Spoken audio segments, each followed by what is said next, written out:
할렐루야. 우리 앞뒤 좌우로 인사하겠습니다. 참 잘 오셨습니다. 축복합니다. 사랑합니다. 조금 전에 말씀드린 것처럼 명절 연휴라 그런지 고향 친지 방문을 위해 떠나신 분도 계시고 또 찾아오신 분도 계신데 우리 정순례 권사님 따님 가족도 오늘 이 자리에 방문해 주셔서 감사하고 또 우리 강아람 성도 가정이 또 이번 주에 출산이 있습니다. 또 기도 많이 해 주시기를 부탁드리겠습니다.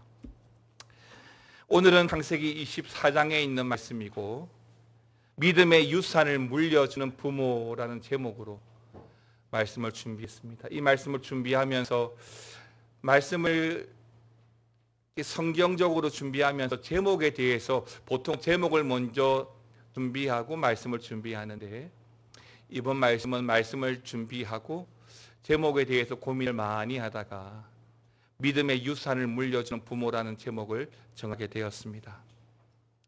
왜냐하면 이 아브라함을 보면서 그 영향, 그 부모로서의 그 영향이 어떠한지를 우리가 보아야 하고 또 보고 싶기 때문입니다. 오늘은 또 추석 명절 가운데 있고 또 추석과 더불어서 맞이하는 주일입니다. 추석 명절 잘 보내셨으리라고 믿고 있습니다. 이 명절 연휴 한가운데 주일이 끼어 있어서 여러분 어떠셨는지 모르겠지만 사실은 주일 좌우에 명절이 끼어 있는 것이고 우리는 어떤 순간에도 주일을 통해서 하나님을 경배하고 또 주일을 지켜야 할 그 영적 책임과 의무가 있습니다. 그러므로 오늘 이 자리에 오신 여러분들을 진심으로 환영하고 진심으로 축복합니다. 지난 주일 창세기 23장 말씀에서 안타깝게도 아브라함의 아내 사라가 127세에 죽게 되었지만 또 시간은 흐르고 흘러서 이제 아들 이삭이 다 자라고 장성한 그 아들이 드디어 결혼할 때가 되었습니다. 오늘 본문은 바로 그 이삭의 결혼을 준비하는 내용이 담겨 있는데 보통 한국에서의 결혼은 부모가 치르는 예식이고 반대로 부모의 장례는 자녀들이 치르는 예식이라는 말이 있습니다. 듣고 보면 참 맞는 말인 것 같습니다. 그러니까 결혼의 당사자는 아들이고 딸이고 며느리고 사위이지만 그러나 부모가 책임져야 하는 예식이라는 거죠. 찾아오는 여러 손님들과 거기에 따른 재정적인 부담과 그 규모, 그래서 모든 면이 그 부모의 영향 아래 진행되기 때문입니다. 그런 관점에서 장례식도 마찬가지죠. 장례의 당사자는 역시 부모이지만 그 자녀들이 책임져야 하는 예식이란 겁니다. 오늘 본문은 바로 아브라함, 즉 부모의 예식인 이삭 그 아들의 결혼식에서 그 예식을 주관하고 준비하는 아버지 아브라함의 모습, 또 아브라함이 자녀 이삭의 그 결혼에 대해서 어떤 중요한 결단을 내리는지 우리는 그 말씀을 중심으로 해서 오늘 말씀의 그 영적 교훈과 은혜를 이 추석 명절 자녀들과 함께 나누는 복된 시간이 되기를 먼저 주의 이름으로 축원합니다. 첫 번째 믿음의 유산을 물려주는 부모에 대해서 나누고 싶은 대지는 존경받는 아버지, 존경받는 아브라함입니다. 여러분 1절 말씀 같이 한번 보실까요? 1절 말씀을 읽어보겠습니다. 아브라함이 나이가 많아 늙었고 여호와께서 그에게 범사의 복을 주셨다. 아멘입니다. 그러니까 아브라함은 나이가 많아 늙었지만 하나님께서 아버지인 아브라함에게 복을 참 많이 주셨다는 거예요. 바로 이게 대단한 겁니다. 하나님께 복을 많이 받았다. 하나님께 복을 받은 사람이다. 맞습니다. 하나님의 축복을 받는 사람이 되어야 합니다. 아버지들은, 부모들은 하나님께 축복을 받는 사람이 되어야 돼요. 사람이 나이가 많아지면 경험도 많아지고 또 사려가 깊어지는 장점이 있습니다. 그런데 단점도 있죠. 나이가 들면 들수록 고집스러워진다는 말들도 하지 않습니까? 겁도 많아지고 기억력도 기력도 다 쇠퇴하고 약화되는 겁니다. 근데 이런 건 그냥 자연스러운 거예요. 누구나 나이가 들면 그렇게 되는 거죠. 그런데 그런 단점들로 인해서 사람들로부터 비난받는 자리에 서 있어서는 안 될 겁니다. 오늘 아브라함은 오히려 나이가 더 많아져서 하나님의 복을 받았다라고 기록하고 있습니다. 그가 기른 가축들, 그가 만났던 사람들, 그의 자녀들, 그리고 그가 걸어왔던 믿음의 길 모두 갈수록 더 잘 되어 가다는 겁니다. 그러나 단적인 예로 그의 조카 롯은 어떠했습니까? 처음엔 소돔 땅의 풍요로움에 선택하고 그곳에서 잘 나가는 듯 보였지만 전쟁을 겪고 포로로 잡히고 결국에는 소돔과 고모라의 심판으로 말미암아 그 아내마저 잃어버리게 되었죠. 자, 여러분, 창세기 24장 31절 말씀 보십시오. 라반이 이르되 여호와께 복을 받은 자여 들어오소서 어찌 밖에 서 있나이까 내가 방과 낙타의 초소를 준비하였나이다 라고 말하고 있습니다. 그러니까 아브라함의 종이 아브라함의 지시로 말미암아 이삭의 아내 리브가를 데려가려고 방문했을 때에 그녀의 오빠인 라반이 아브라함의 종에게 부르기를 뭐라고 불렀습니까? 여호와께 복을 받은 자요라고 불렀습니다. 그리고 그렇게 대우받은 그 종이 또 그의 준 아브라함에 대해서 뭐라고 평가하고 있습니까? 여러분 35절 말씀만 보십시오. 같이 읽어보겠습니다. 여호와께서 나의 주인에게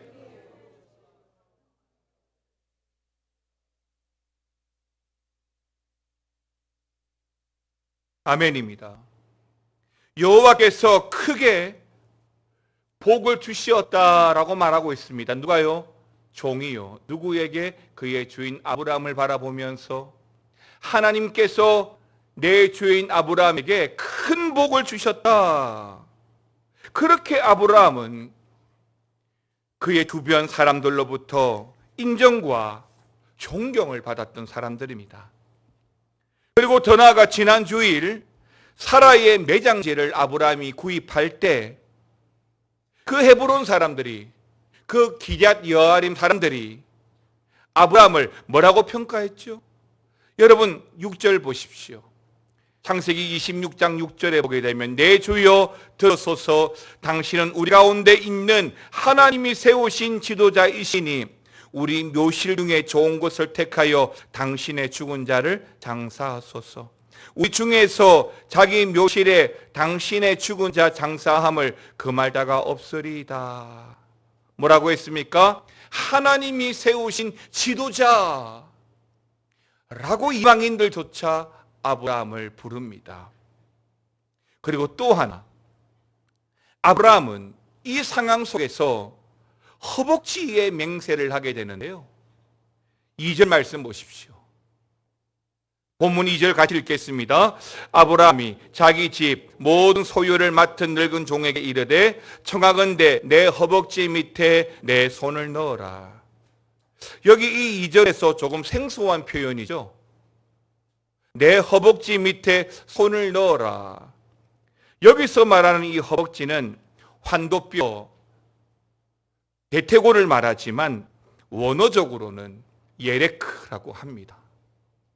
즉 남자의 생식기를 말하는 것이죠. 그러니까 아브라함의 생식기 아래에 손을 넣어서 약속한다는 것인데, 하지만 이런 행동이 태폐적인 표현이나 행동이 아니라 당시 고대 근동에서 가장 강력하게 말할 때, 가장 엄숙한 맹세를 할 때 취했던 모습이었습니다. 그러니까 아브라함은 내 허벅지 밑에 손을 넣어서 대를 다해 충성하고 불복 동시에는 저주를 받겠다는 엄숙한 약속을 하고 있는 것입니다. 여러분, 오늘날에는 약속이 참 가벼워졌죠. 손가락을 걸고 사인도 하고 심지어 복사도 하는데, 아니 그렇게 했다가도 내 이익에 조금이라도 반하면 언제라도 말을 바꾸는 시대가 바로 오늘날입니다. 그러다 보니까 약속을 소중하게 여기는 사람들이 정말 귀하게 보일 수밖에 없죠. 여러분들도 수많은 사람들을 만나시겠지만 여러분, 정말 그런 친구, 그런 사람들을 많이 만나셔야 합니다. 아니, 여러분도 어떤 약속이든지 그렇게 약속에 대해서 철저히 지키는 그런 사람으로 그렇게 세워지기를 바랍니다. 특별히 하나님과 약속을 했다면요, 하나님과 서약을 했다면요, 어떤 일이 있어도 그 약속은 이행하셔야 합니다. 그것이 서원 기도이든지 어떤 헌신에 대한 기도이든지 정말 소중하게 여기고 끝까지 지키는 것이 은혜고 또 복받는 비결입니다. 여러분, 한번 따라서 말씀하시겠습니다. 하나님과의 약속을 끝까지 지키는 성도가 됩시다. 그렇습니다. 오늘 본문에서는 나이 많은 늙은 노종 아브라함과 더불어 엄숙한 맹세를 하며 보여준 약속에 대한 아브라함의 두 가지 자세가 이제 등장합니다. 존경받는 아브라함이 허벅지 아래 손을 넣어가면서 그가 지키고자 했던 두 가지, 그 첫 번째가 바로 신앙의 순결함을 지켜라 하는 것입니다. 여러분, 본문 3절, 4절, 2절 말씀 다 같이 읽겠습니다. 시작.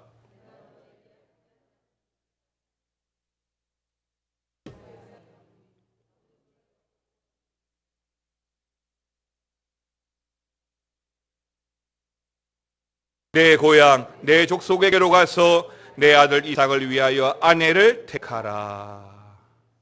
여러분, 아브라함은 그의 노종에게 가나안 땅에서, 여기에서 아내를 택하지 말고 이삭의 아내를 택하지 말고 아브라함 고향 땅에서 아내를 택하라고 했는데, 그 이유는 지금 이곳 가나안 땅은 이방의 땅이고 타락한 곳이었기 때문입니다. 우린 지난 주일에 이 소돔과 고모라의 심판으로 말미암아 당시 소돔과 고모라가 어떠했는지를 알고 있습니다. 남색한 도시였죠. 부유하고 기름지고 물이 많은 도시였습니다. 그렇지만 성적으로 타락하고 생명을 경시하고 물질 만능의 도시였습니다. 그래서 아브라함은 이런 타락한 도시가 아니라 그의 고향 땅에서 이삭의 배우자를, 믿음의 배우자를 구하려는 모습을 보이고 있는 것이죠. 여러분, 아합이, 열왕기 시절에 아합이 왜 바알이나 여러 우상 숭배에 적극적이고 타락한 나쁜 왕이 되었는지 아시겠습니까? 여러 이유가 있겠지만 가장 핵심적인 이유는 바로 우상 숭배하는 아세라를 그의 아내로 맞이했기 때문입니다. 다윗의 아들 솔로몬도 마찬가지입니다. 하나님께 지혜를 구하고 이스라엘 역사상 처음으로 예루살렘 성전을 건축하고 그의 왕궁도 건축했지만 날이 갈수록 솔로몬은 타락하고 하나님으로부터 멀어지고 결국 나라가 쪼개졌죠. 왜일까요? 솔로몬 역시 그런 큰 업적이 있지만 평화라는 이름으로 과도하게 근동 이웃 국가들로부터 아내들을 데려왔기 때문입니다. 그래서 솔로몬 시대에 솔로몬의 아내가 700명, 그의 첩이 300명에 달할 정도죠. 말씀드린 대로 이유는 다 있습니다. 하나의 외교 정책이죠. 고도의 정치적인 기술입니다. 그러나 이렇게 수많은 아내들, 또 그들이 그 나라에서 가져온 우상들, 결국 그런 믿음 없는 아들로 인해서 이스라엘은 솔로몬 시대에 가장 많은 우상의 천국이 되어버렸습니다.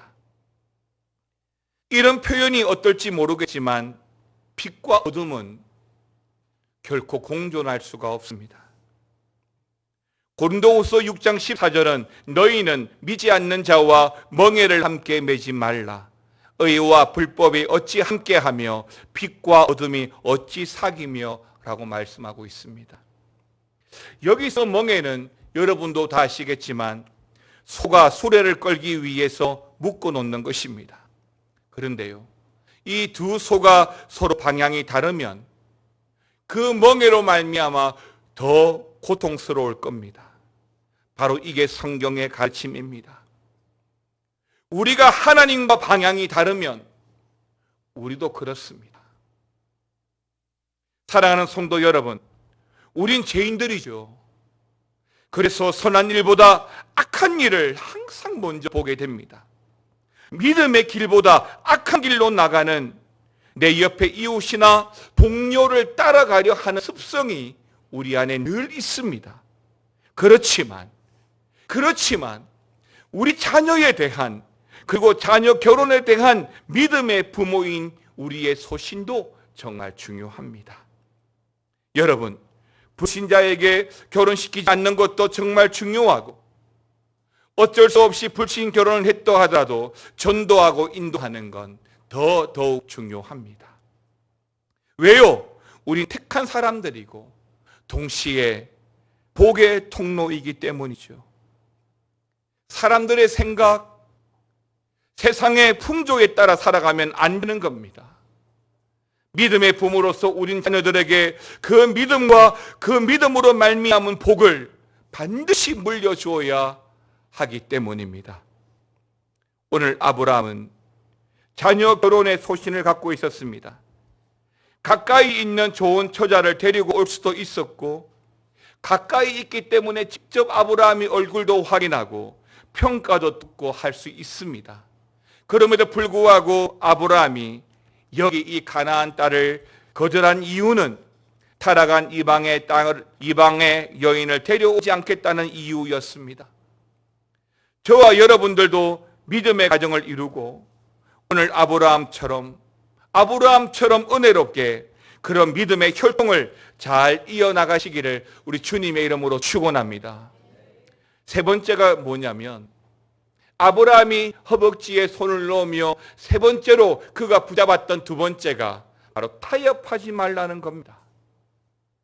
여러분, 본문 5절 6절 말씀도 다 같이 읽겠습니다. 종이 이르되 여자가 나를 따라 이 땅으로 오려고 하지 아니하거든 내가 주인의 아들을 주인이 나오신 땅으로 인도하여 돌아가리이까. 아브라함이 그에게 이르되 내 아들을 그리로 데리고 돌아가지 아니하도록 하라. 아멘입니다. 오늘 본문에서 아브라함이 하나님의 약속을 믿고 그 약속을 이루기 위해서 세웠던 원칙이 있는데, 지금까지 아브라함은 바로 그 약속을 믿고 힘들어도 타양살이와 나그네 삶을 굳건하게 잘 해왔던 겁니다.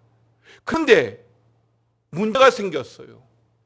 아들 이삭이 결혼 적령기가 되었습니다. 문제는 지금 여기에서 다시 고향으로 돌아갈 수 없다는 겁니다. 그러니까 아들 이삭의 결혼에 제약이 발생할 수 있는 일이 생긴 건데, 배우자가 없거나 그 배우자를 구하기 힘들 수도 있고, 또 구했다 하더라도 그렇게 먼 고향에서부터 여기까지 안 오겠다고 할 수 있다는 거죠.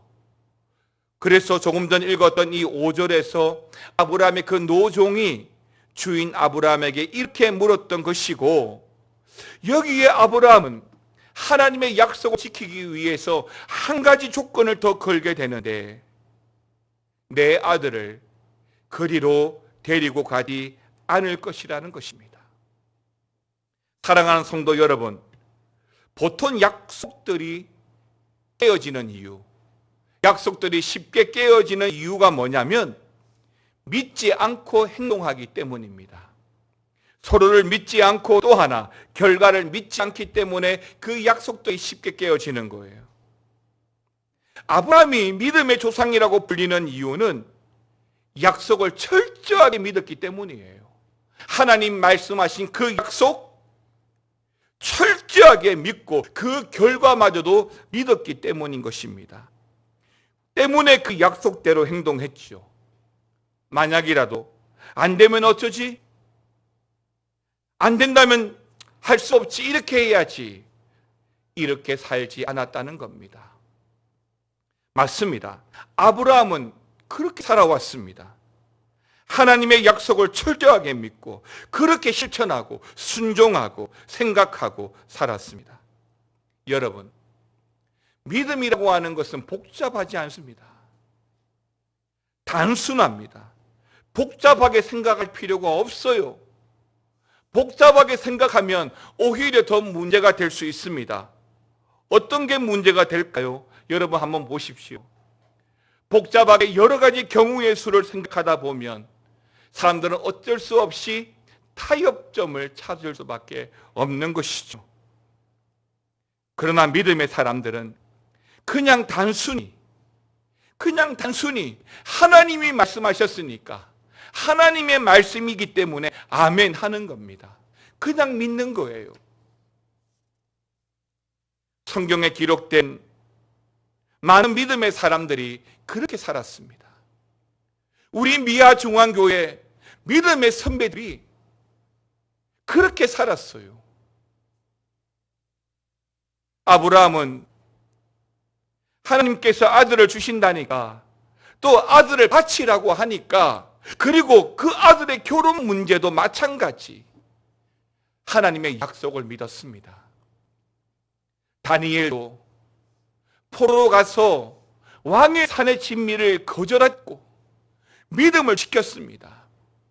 다윗도 도피 중에 있었지만 결코 사울의 옷자락 하나 건들지 않습니다. 왜요? 하나님의 약속을 믿었기 때문입니다. 사랑하는 성도 여러분, 우리 교회는 지금 정교인 성경 일독 운동을 하고 있습니다. 또 통독방을 통해서 또 신약 통독을 또 하고 있습니다. 왜 그렇습니까? 왜 해야 됩니까? 약속의 말씀이거든요.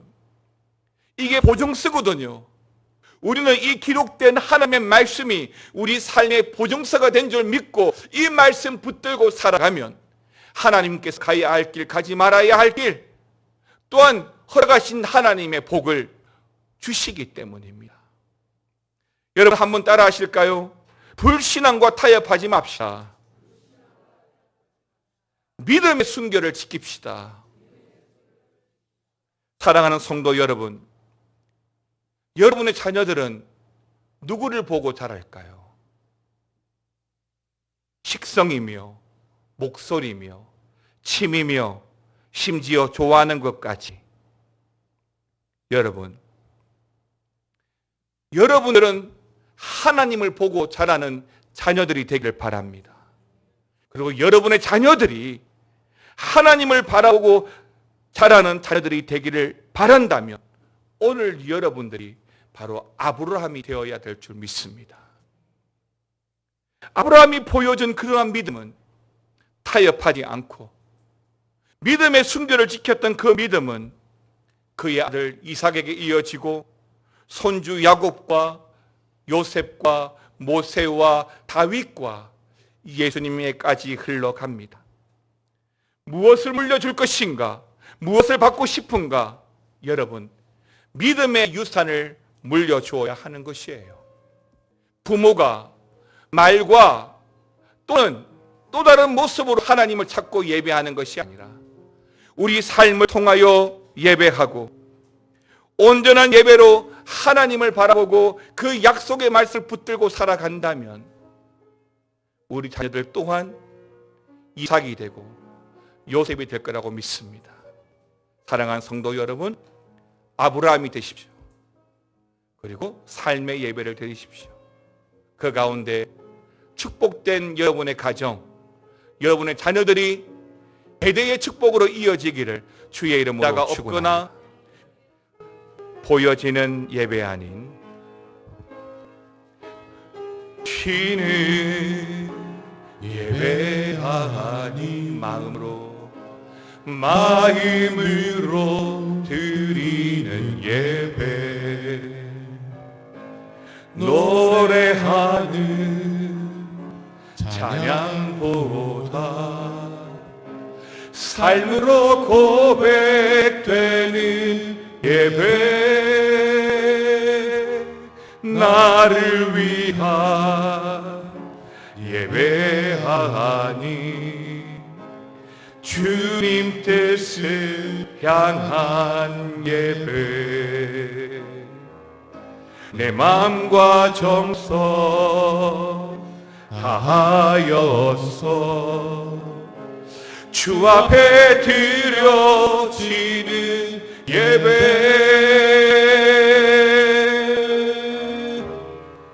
주 앞에 엎드려 경배합니다.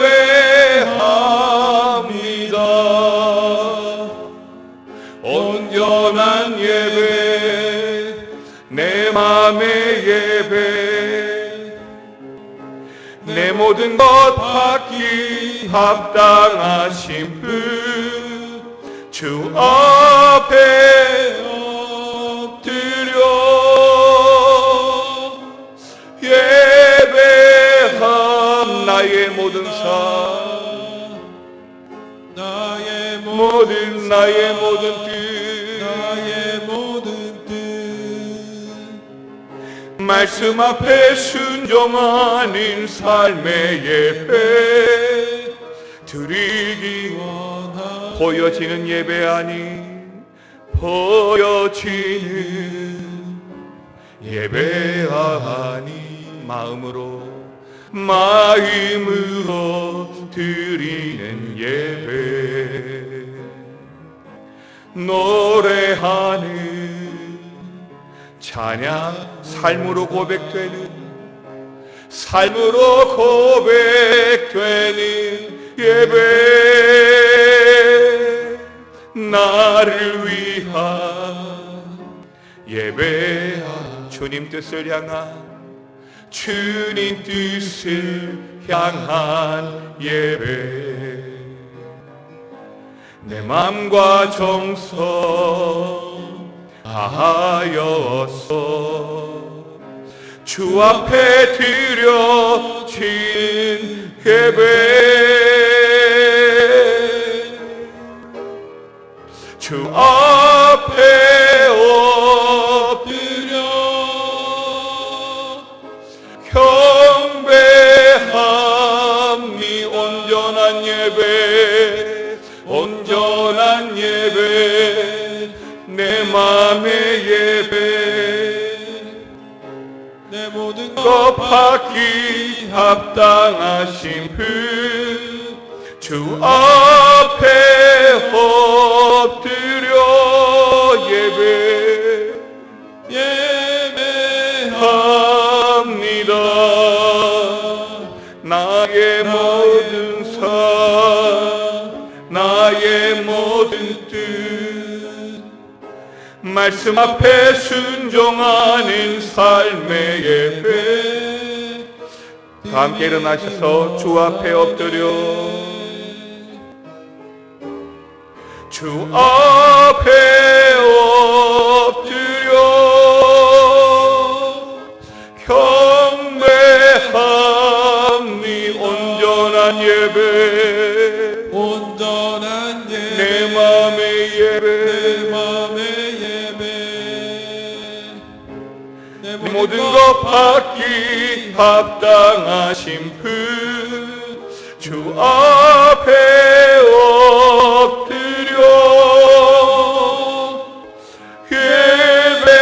예배합니다. 나의 모든 삶, 나의 모든 말씀 앞에 말씀 앞에 순종하는 삶의 예배 드리기 원하네. 말씀 앞에, 하나님의 그 말씀 앞에 순종하는 우리가 되기를 원합니다. 하나님의 그 약속 앞에 신실하게 지켜 살아가는 우리가 되기를 원합니다. 타협하지 아니하고 믿음의 순결을 지켜서 나의 자녀들에게 괴대의 축복을 이어주는 아브라함이 되기를 원합니다. 주여, 우리 교회와 사랑하는 우리 모든 성도들 위해 주여 은혜를 더하여 주시고, 보여지는 예배가 아니라 삶의 예배로, 말씀 앞에 순종하는 예배로 나가는 우리 모든 교회와 성도들 되게 하여 주시옵소서. 지금은 우리 주 예수 그리스도의 은혜와 아버지 하나님의 놀라우신 사랑과 성령의 감화감동, 교통충만 역사 위로하여 주심이, 하나님의 약속, 그 말씀 앞에 타협하지 아니하고 믿음의 순교를 지켜 붙들고 살아가기 원하는 모든 성도들과 그 가정과 그 사업처와 직장 위에, 그리고 교회 위에 영원토록 함께 있을지어다. 아멘.